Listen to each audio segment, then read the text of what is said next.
This is the Lone Crater YouTube. We hope this video helps. You start now by prepping ingredients and making the first mix. Combine 2 cups flour with 1 tsp salt so the base is even.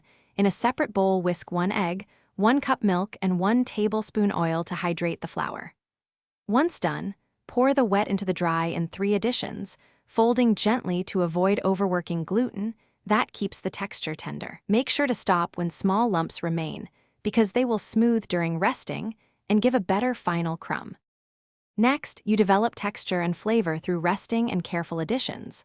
Let the batter sit 10 to 15 minutes to fully hydrate. That step improves structure and mouthfeel. Then fold in 1/2 cup grated cheese or chopped herbs to add savory notes, and season with pepper or a pinch of spice to taste.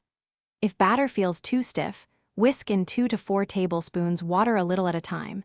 This controls spread and ensures even cooking on the griddle.